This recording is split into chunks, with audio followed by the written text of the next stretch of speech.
저희 셋째 딸아이가 이탈리아에 유학을 가 있을 때 먼 외국으로 떠나 보내기 위해서 인천공항에 데리고 가서 거기서 출국 게이트로 빠져나가는 뒷모습을 보는 부모된 저의 마음은 참 뭐라 말로 형언하기가 어려웠습니다. 이탈리아에 누구 아는 사람이 있는 것도 아니고 무슨 삶의 뿌리가 조금이라도 있는 것이 아닌데 거기로 딸아이를 홀로 떠나보내는 것이 부모로서 참 견디기 힘든 마음의 무게였습니다. 하필이면 딸아이가 유학하고 있던 기간에 코로나가 전 세계적으로 유행을 했고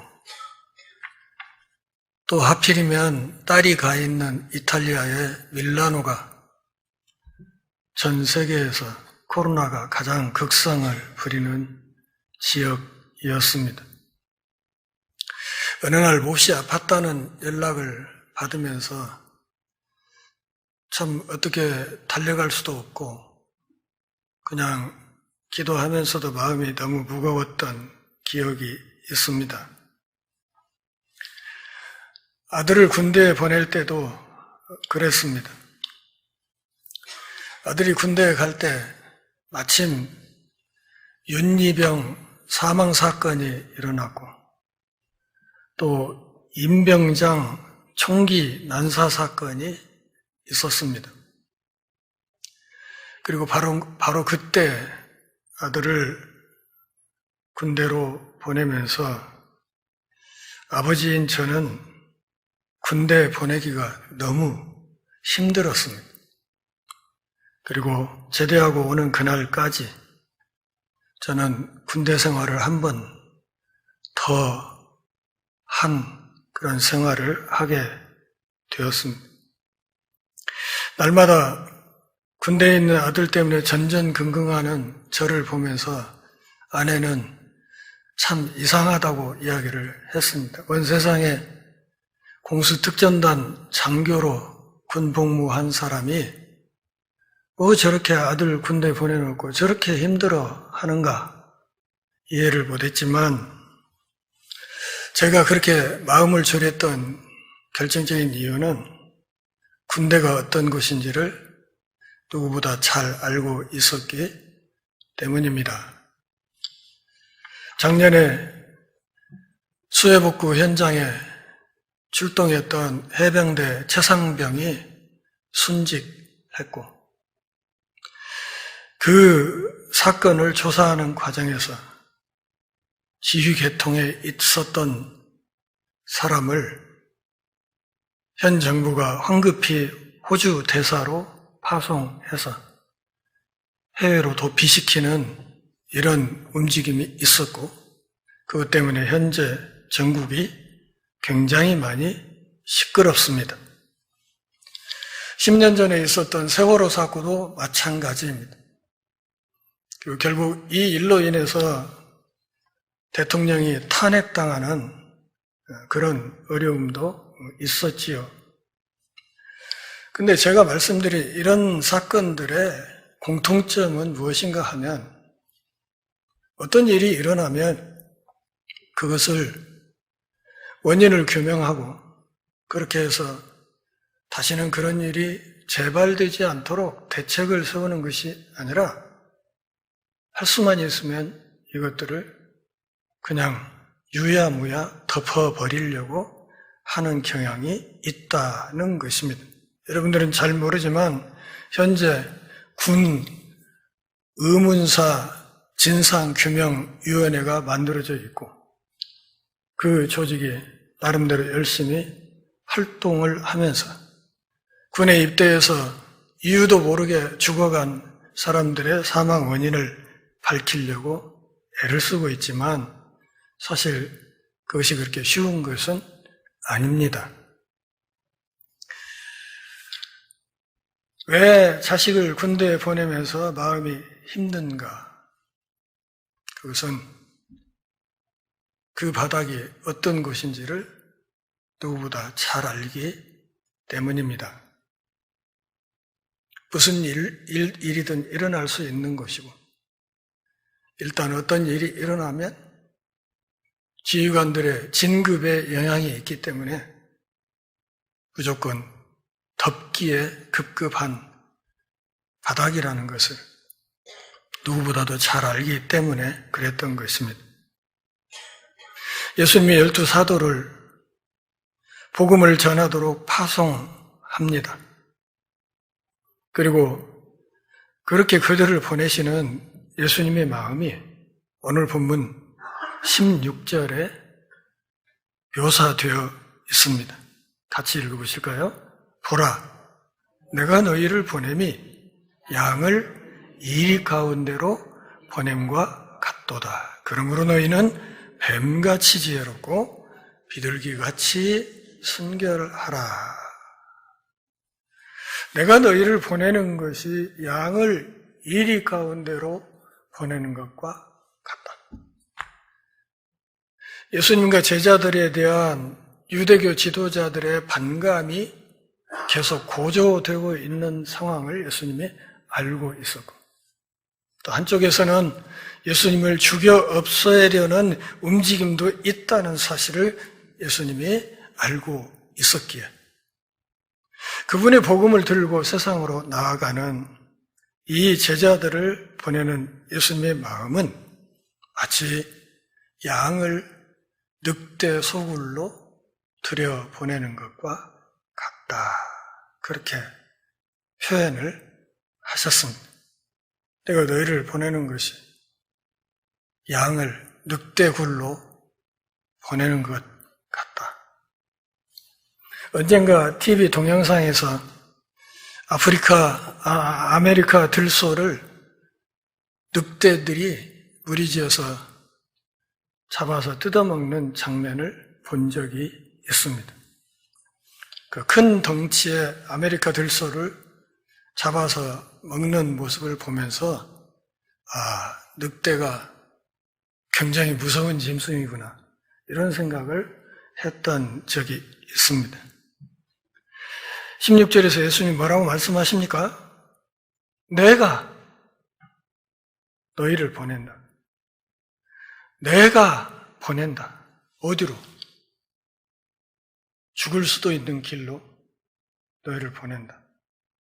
이때 예수님의 마음을 우리가 좀 헤아릴 수 있다면 오늘 이 본문 말씀을 그래도 그럭저럭 잘 묵상하는 것이다. 저는 그렇게 생각을 합니다.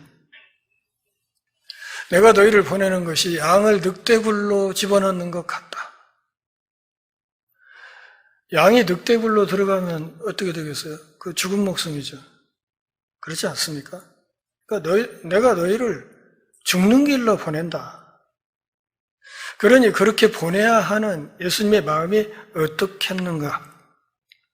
그래서 오늘 본문을 잘 들여다보면 이 양무리를 위해서 예수님이 주시는 대략 5가지의 지침이 나와 있습니다.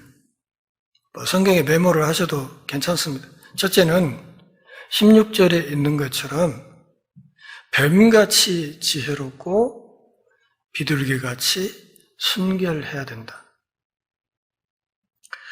둘째는 17절에 있는 것처럼 사람들을 조심해라. 그리고 셋째는 19절에 있는 것처럼 잡혀갈 때 염려하지 말아라. 넷째는 22절에 있는 것처럼 모든 사람에게 미움을 받을 때 끝까지 견뎌라. 그리고 마지막 5째는 23절에 있는 것처럼 피해야 되는 상황에서는 피할 줄도 알아야 된다. 이게 오늘 본문에서 늑대굴 같은 데로 제자들을 들여보내는 예수님의 마음, 그리고 제자들을 아끼는 마음이라고 할 수 있겠습니다. 너희 양무리들이 이 늑대굴 속으로 들어갈 때 가져야 될 가장 중요한 마음의 자세는 뱀같이 지혜롭고 비둘기같이 순결해야 된다는 것입니다. 뱀같이 지혜롭고 라는 말에서 우리가 떠올리는 성경 본문이 한 군데 있죠. 그것은 창세기 3장. 뱀이 하와를 유혹했던 이야기. 그래서 인류 역사의 죽음을 끌어들였던 그 이야기입니다. 그러니까 너희들이 상대해야 될 이 일이 때는 뱀 같은 지혜를 갖고 있다. 그러니까 적어도 그들을 상대하려면 너희의 대적이 되는 그들 수준의 지혜를 가져야 된다. 그렇게 이야기를 한 것이죠. 생물학자들의 견해에 의하면 뱀은 귀가 없다고 하죠. 그래서 몸에 있는 모든 세포의 감각을 총동원해서 먹잇감을 쫓고 그렇게 생존해 간다고 합니다. 그러니까 뱀같이 지혜롭고 이 말은 너희들이 뱀과 마찬가지로 예민해야 된다는 말도 되겠습니다. 그리고 아울러서 비둘기같이 순결해야 된다. 뱀처럼 지혜롭게 모든 일을 추구해 가다 보면 자칫하면 거짓을 동원하면서까지 그걸 지혜라고 착각할 가능성이 있다는 거죠. 그래서 그걸 막기 위해서는 비둘기 같은 순결함이 필요하다. 진지하고 순전해야 된다. 너희들이 갖고 있는 지혜는 고결한 지혜여야 된다. 그렇게 말하는 것입니다. 분별력을 갖추되 신중해야 된다고 말씀하십니다. 그래서 로마서 16장 19절 그리고 빌립보서 2장 15절에서 사도들도 같은 이야기를 합니다. 너희가 선한 데 지혜롭고 악한 데 미련하기를 원한다. 흠이 없고 순전해야 된다. 어그러지는 세태 가운데서 빛으로 나타나야 된다. 이렇게 사도들도 말하지 않습니까? 그러니까 지혜롭게 사역을 하되 그 지혜를 빙자해서 누군가를 속이는 짓을 하면 안 된다. 그것이 비둘기처럼 순결해야 된다. 그런 말. 지혜롭긴 한데 순결하지 못하면 가련 유다가 되는 것이고 순결하기는 한데 지혜롭지 못하면 그냥 복로로 가는 겁니다. 예수님은 가련 유다의 길을 제자들이 가는 것도 원치 않았고 그렇다고 그냥 마냥 착하기만 해서 악한 무리의 밥이 되어서 사는 그런 모습도 원하지 않았습니다. 너희들이 늑대 굴에서 생존하면서 나의 숙제를 제대로 해낼 수 있으려면 뱀같이 지혜롭고 비둘기같이 순결해야 된다고 주님이 그래서 말씀하신 것입니다. 두 번째 지침이 나와 있습니다. 17절에 사람을 삼가라. 사람을 삼가라 하는 이 말은 사람을 조심하라. 그런 말입니다. 그러면 안 되는데 제가 목회사역을 그동안 해오면서 저에게 생긴 아주 나쁜 버릇이 하나 있는데 어느 날부터 사람을 무서워하기 시작했다는 거예요. 그냥 사람이 사람과 만나면 가슴을 열어놓고 속에 있는 이야기 편하게 하고 또 상대 가슴 속에 있는 이야기들을 나도 듣고 함께 기뻐하고 함께 울고 필요한 기도 제목이 있으면 함께 기도하고 그게 정상인데 이런 상처 저런 아픔을 숱하게 겪다 보니까 어느 순간 내 마음속에 자꾸만 어떤 벽이 생기는 것 같은 그런 느낌이 있어서 참 불편합니다. 세상에 이렇게 살면 안 되는데 하는 마음을 가지면서도 또 어쩔 수 없을 때가 있습니다. 예수님은 복음을 전하는 사역에서 정말 조심해야 될 것이 사람들이라고 그렇게 말씀하십니다. 제가 이 말씀을 읽으면서 조금 전에 제 마음속에 있는 그 좋지 못한 습성에 대해서 약간 위로를 받았습니다.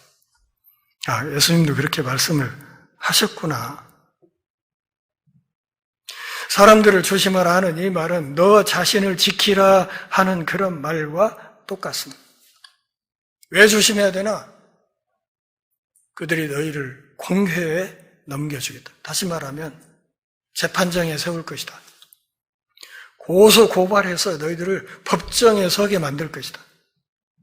그리고 재판 과정에서 너희들에게 채찍질을 할 것이다.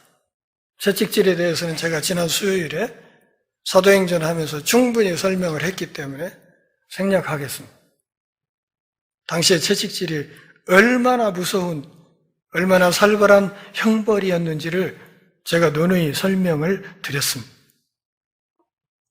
나의 제자로서 너희들이 지속적으로 박해당하고 고난에 처할 것이다 하는 것을 말씀합니다. 기독교 역사는 순교의 역사였습니다. 예수님의 이 말씀이 진리였다는 사실을 증명하는 역사였습니다. 17절이 유대 사회에서 제자들이 당하는 핍박을 말한다면 18절은 이방인 지역에서 제자들이 당하는 핍박을 말하는 것이라고 할 수 있겠습니다. 18절 같이 볼까요? 또 너희가 나로 말미암아 총독들과 임금들 앞에 끌려가리니 이는 그들과 이방인들에게 증거가 되게 하려 하심이라. 그러니까 예수님의 제자들이 유대 사회에서만 핍박을 받는 것이 아니라 장차는 이방인 지역에서도 마찬가지로 이런 핍박과 고난을 받게 될 것이라고 말씀합니다. 그 대표적인 예가 예수님의 십자가 처형입니다. 요한복음 18장 31절과 19장 10절을 보면 유대인들이 빌라도라는 이방인의 손을 빌어서 어떻게 예수님을 십자가에 못 박아 죽였는지를 명확하게 알 수 있습니다. 십자가형을 집행할 수 있는 권한이 유대인들에게는 없었기 때문에 이방인 총독인 빌라도의 손을 빌려서 예수님을 십자가에 못 박아 죽이는 짓을 했던 것입니다. 사도행전 9장 4절 5절을 보면 초대교회가 바울에게, 다시 말하면 사울에게 어떻게 핍박을 당했는지를 명확하게 알 수 있습니다. 초대교회 그리스도인들이 예수님의 이름 때문에 박해를 받았습니다. 많은 신자들이 죽었고 많은 교회가 문을 닫았습니다. 그 일에 사울이 앞장섰습니다. 그렇게 박해당하는 교회를 일컬어서 예수님은 나의 몸이라 그렇게 말씀하셨어요. 사울아 사울아 너 왜 나를 핍박하냐? 주여 누구십니까? 오, 나는 네가 핍박하는 예수다. 죽고 끝난 줄 알았고, 그래서 예수가 부활했다는 제자들이 가짜뉴스를 만들어서 유포하는 나쁜 놈들이라고 생각을 해서 이것들을 쓸어 없애는 것이 하나님의 영광을 위한 것이라고 생각하면서 그 일에 열심을 내고 있던 사울에게 부활하신 예수님이 나타나서 말씀을 하신 거예요. 오늘 본문 18절 말씀대로 나중에 이방인의 사도가 된 사도 바울이 본문 말씀 그대로 총독들과 임금들 앞에 끌려가서 그리스도의 복음을 변증하는 모습을 사도행전 뒷부분에서 읽을 수 있습니다. 그리스도의 사랑, 그리스도의 위로, 그리스도의 권능을 핍박하는 우리의 환경이 빼앗지 못한다는 사실을 말하고 있습니다. 마태복음 10장 29절부터 31절까지 해서 예수님은 너희가 참새보다 귀하지 않아? 그렇게 말씀해요. 하찮은 참새 2마리도 하나님의 품 안에서 살아가는 것인데 너희는 참새보다 더 귀하지 않은 거예요. 그러면서 18절 뒷부분에서 예수님이 뭐라고 말씀하십니까? 이는 그들과 이방인들에게 증거가 되게 하려 함이라. 유대인이 거부함으로써 이 복음이 이방인 지역에 넘어가게 되는데 그 이방인 지역에서도 유대인 지역과 마찬가지로 제자들은 핍박과 고난을 당하게 되었습니다. 그렇게 될 건데 바로 그 박해야말로 너희들이 나의 복음을 증거할 수 있는 결정적인 기회가 된다. 그 기회를 잘 붙잡아라. 이렇게 말씀을 하신 것이죠. 세 번째 지침이 19절에 묘사되어 있습니다. 너희를 넘겨줄 때 어떻게 또는 무엇을 말할까 염려하지 말라. 그때 너희에게 할 말을 주실 것이다. 잡혀갈 때, 임금들 앞에, 총독들 앞에 잡혀갈 때 겁날 것이다. 그런데 염려하지 말아라. 갈릴리 북부의 어부 출신들이잖아요. 제자들이 대부분이. 당시 그 랍비 교육도 제대로 못 받았던 사람들일 것이고 그런 사람들이 공회 앞에 또 이방인의 총독과 임금들 앞에 가서 그 앞에서 신문 받기 위해 탁 선다고 할 때 여러분 우리가 그 위치에 있으면 우리 마음이 어떨 것 같습니까? 요즘 흔히 쓰이는 말 쫄지 않겠냐 그 말이죠. 쫄겠죠. 예를 들어 볼까요? 오늘이라도 검찰에서 또 경찰에서 소환장이 나에게 송부되어 왔다고 한번 생각해 보십시오. 그러면 죄가 있든 없든 아무 죄가 없을지라도 소환장을 딱 받는 그 자체로 이미 엄청나게 마음의 부담을 갖게 될 것입니다. 아닌가요? 그러니 이방인의 총독과 임금들 앞에 제자들이 그리스도의 복음을 전했다는 이유로 잡혀가서 신분을 받는 자리에 서게 될 때 얼마나 마음이 옥죄고 얼마나 힘들겠어요. 그럴 때 예수님의 권면은 뭐예요? 염려 걱정하지 말아라. 그런 거예요. 사도행전 4장 8절 베드로가 잡혀가서 하는 이야기예요. 베드로가 성령이 충만하여 백성의 관원과 장로들과 맞짱을 뜹니다. 사도행전 6장 10절을 보면 스데반이 지혜와 성령으로 사내들인 공회 앞에서 할 말을 다 합니다. 사도행전 7장 55, 56절을 보면 스데반이 성령에 충만하여 돌에 맞아서 온몸이 찢겨져서 죽어가면서도 보좌에 서신 예수님의 모습을 봅니다. 예수님의 말씀은 무슨 뜻이에요? 그리스도의 복음을 온 땅에 증거하는 그 과정에서 환난과 핍박이 있겠으나 염려하지는 말아라. 왜요? 동행이 있다는 거예요.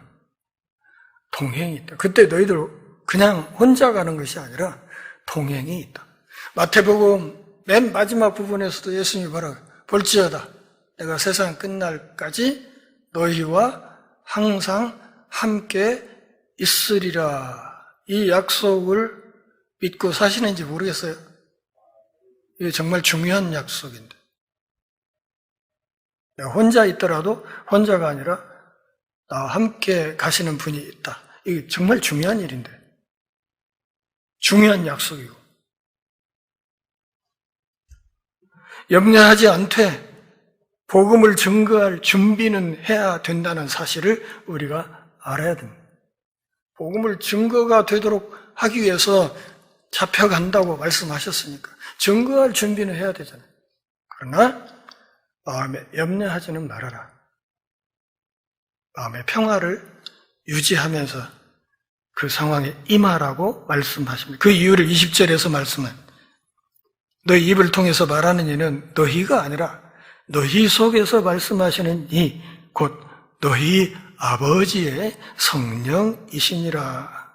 다시 말하면 너희가 잡혀가서 신문 받을 때 변호사 성령님이 너희와 함께 있을 것이다. 너희들의 입은 성령님의 입이 될 것이다. 너희 가슴 속에서 함께 하시는 성령께서 하시고자 하는 말을 담대하게 하면 된다.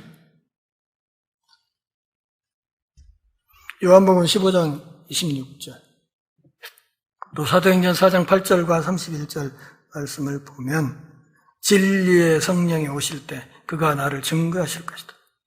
또 베드로가 성령이 충만하여 가로되 우리가 다 성령이 충만하여 담대히 하나님의 말씀을 전하니라. 변호사 성령님이 함께 하셨을 때 우리 믿음의 선배들이 어떻게 담대하게 그 환난과 역경 앞에서 서 있었는지를 증언하는 중요한 말씀드립니다. 요한복음 1장 12절에서 영접하는 자 곧 그 이름을 믿는 자들에게는 하나님의 자녀가 되는 권세를 주셨다 그랬습니다. 그래서 20절에서 예수님이 그 성령이 곧 너희 아버지의 성령이라 이렇게 말씀하십니다. 너희 아버지의 성령이라는 말은 너희는 하나님의 자녀다. 어떻게? 예수님을 믿음으로 하나님의 자녀가 되었고 그러기에 하늘 아버지의 영이신 성령께서 너희와 동행할 것이고 너희를 변호할 것이고 너희들이 입을 통해서 당신이 하시고 싶은 진리의 말씀을 하게 될 것이다. 그렇게 말씀을 하십니다. 21절을 보면 이 과정에서 심지어는 가족도 도움이 되지 않는다는 사실을 알 수 있습니다. 이 사역을 하려고 할 때 가족의 지원조차 받지 못할 수도 있다. 같이 읽어볼까요? 장차 형제가 형제를, 아버지가 자식을 죽는 데 내주며 자식들이 부모를 대적하여 죽게 하리라. 미가서 7장 6절 말씀을 보면 말세에 그런 흐름이 생길 것을 이야기하고 있습니다. 가족끼리 치고받고 하는 흐름이 생길 거다. 그런 얘기예요. 또 마가복음 13장 12절에서도 똑같은 이야기를 합니다. 복음 때문에 가족이 쪼개질 수도 있다. 복음을 지지하는 쪽과 그렇지 않은 쪽.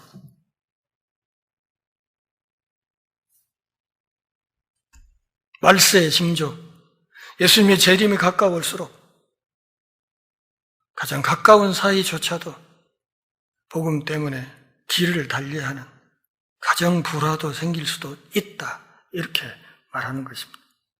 네 번째 지침, 22절 같이 읽습니다. 또 너희가 내 이름으로 말미암아 모든 사람에게 미움을 받을 것이나 끝까지 견디는 자는 구원을 받으리라.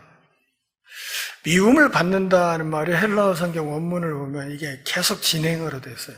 그러니까 이 미움 받는 것이 한두 번으로 딱 끝나버리는 것이 아니고 계속 그 일이 이어진다는 뜻이에요.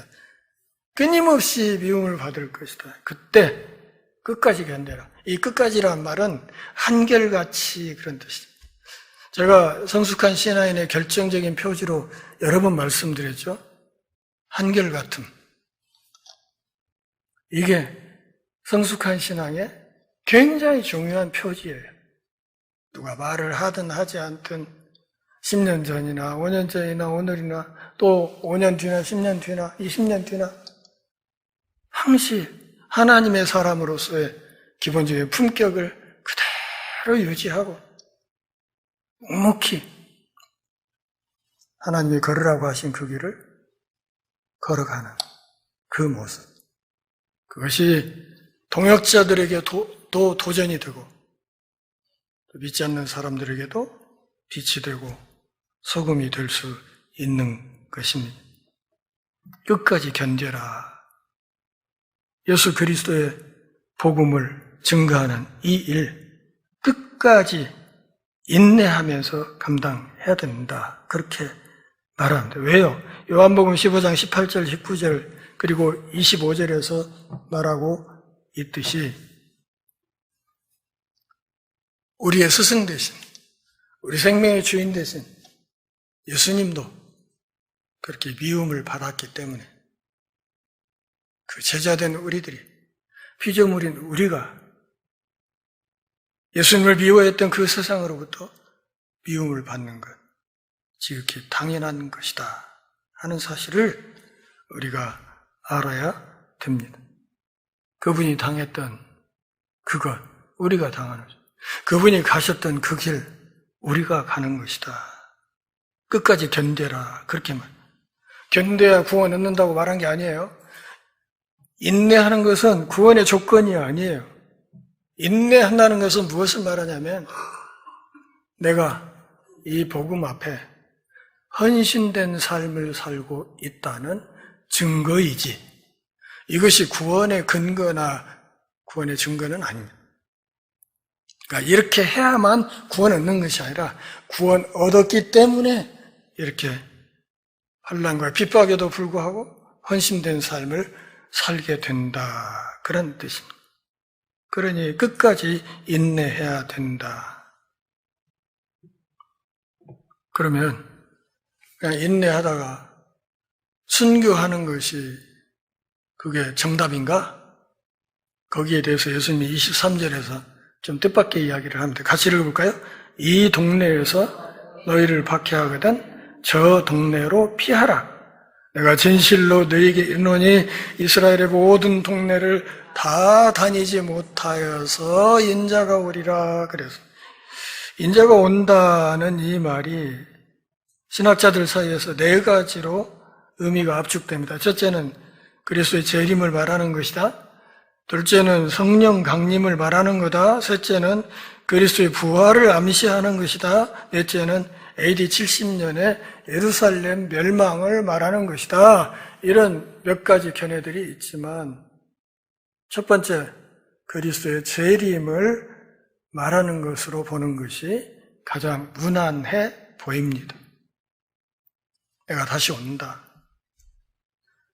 이 말은 너희들의 그 고난과 핍박이 끝나는 날이 있다.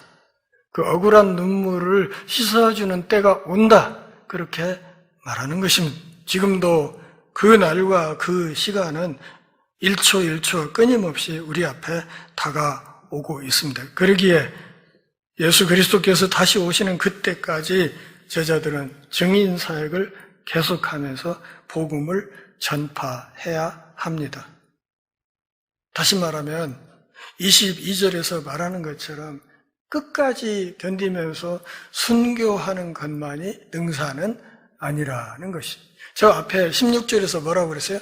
뱀처럼 지혜롭고 비둘기처럼 순결해. 그러니까 하나님께서 성령 안에 허락하신 지혜에 입각해서 내가 이 자리를 끝까지 지켜야 될 것인지 아니면 피하는 게 나을 것인지를 그때그때 시의적절하게 판단해서 행동해야 복음의 증인이 될 수 있다. 1세기 때 초대교회 시절에는요, 일부러 순교할 자리를 찾아다니는 사람들이 있었어요. 왜 그런가 하면 순교자가 상이 제일 크다고 생각을 해가지고, 그래서 어디 가면 내가 순교당할 수 있을까? 그래서 그런 자리를 일부러 찾아다니는 사람들이 있었는데, 그것도 좋은 자세는 아닙니다. 중요한 것은 그분 다시 오시는 그때까지 내가 처한 상황에서 마땅히 내가 감당해야 될 그 짐을 지고 끝까지 내가 해야 될 역할을 감당하는 것이다. 엊그저께 저희 서울에 있는 어떤 목사님과 통화를 하면서 한국교회 전체를 둘이 많이 염려를 했죠. 제가 그랬습니다. 현재 한국교회는 침몰하는 배다. 어느 교단 할 것 없이 침몰하는 배다. 그러면서 제가 타이타닉 얘기를 했어요. 영화 타이타닉에 보면 배가 침몰해 갈 때 그 호화 유람선의 전속 오케스트라가 기울어가는 배 위에서 4줄을 가까이 찬송가를 연주하는 장면이 있는데, 지금 목사님과 내가 이렇게 고민하고 이렇게 하는 이런 일들이 결국 그 선상 오케스트라의 연주와 비슷할 것이다. 당신과 내가 아무리 애를 써도 이 침몰을 막지는 못할 것이다. 그러나 현재 우리가 서 있는 이 자리에서 마땅히 해야 할 말은 해야 하고 할 일은 하는 것이 하나님 앞에 도리가 아니겠는가. 그래서 이 땅의 교회가 폭삭 망하고 나서 그 뒤에 그루터기에서 새순이 돋아야 어쩌면 이 땅의 교회가 다시 교회의 모습을 찾을 수 있을 것 같다. 이렇게 이야기를 하면서 둘이 한숨을 폭폭 쉬면서 전화를 끝냈습니다. 사랑하는 동행자 여러분, 주님이 우리를 불러 일하게 하시는 이 복음사에게 쉼표도 없고 마침표도 없다는 사실을 기억하시기 바랍니다. 그러나 그분이 오시는 그 순간은 지금도 1초 1초 우리 앞에 다가오고 있고, 우리 모두가 그분 앞에 서야 할 순간 역시 그렇게 다가오고 있다는 사실을 기억한다면 주의 부르심을 받아서 오늘 본문에서 주님이 우리에게 주시는 이 5가지 지침을 마음에 잘 새겨두고 세워주신 그 자리에서 흩어진 교회로서의 삶을 성실하게 살아내는 것이 신자다운 바른 자세다. 이렇게 생각합니다. 장차 주 앞에 섰을 때 한 분도 빠짐없이 착하고 충성된 종이라 칭찬을 들을 수 있기를 바랍니다. 기도하겠습니다. 하나님 아버지, 오늘도 우리가 모여서 주의 말씀을 들으며 신앙의 옷깃을 다시 여밀 기회 주셔서 고맙습니다. 바른 신앙을 유지하며 부르심에 온전히 응답하기 참 어려운 시대를 살고 있습니다. 하나님, 저희를 불쌍히 여겨주시고 성령의 동행하시는 은혜를 따라 담대하게 마땅히 해야 할 말을 하고 해야 할 일을 하는 신실한 십자가의 용사들이 다 되게 하옵소서. 훗날 주 앞에 섰을 때 착하고 충성된 종이라 한 사람도 빠짐없이 칭찬 듣게 하옵소서. 예수님의 이름으로 기도합니다. 아멘.